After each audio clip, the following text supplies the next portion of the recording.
If you've been diagnosed with cataracts, the right replacement lens can help you achieve your vision goals. Cataracts are a natural part of aging that affect nearly everyone by the time they're 65. With over 4.2 million procedures performed in the U.S. every year and a high rate of success, cataract surgery is an exciting opportunity to take control of your vision.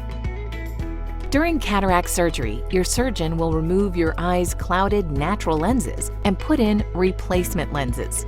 And choosing the right replacement lens is an important step in your journey toward a brighter, clearer future.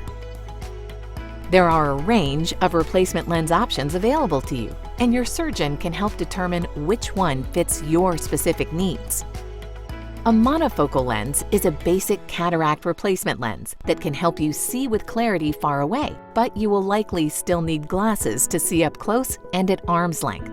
Because cataract surgery is a once-in-a-lifetime chance to invest in your vision, many people opt for trifocal lenses or extended vision lenses. With a trifocal lens, you'll be able to see clearly far away, at arm's length, and up close.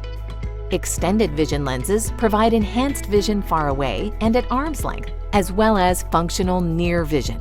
And if you experience other conditions that affect your vision, like astigmatism or presbyopia, it's possible to correct those during cataract surgery. Monofocal, trifocal, and extended vision lenses all come in toric versions, which are designed to correct astigmatism. And presbyopia symptoms can be mitigated with either a trifocal lens or an extended vision lens. The cataract replacement lens you choose can have a lasting impact on what you can see and do post-surgery. Tell your surgeon what you want to see in your future and get ready to see life clearly again.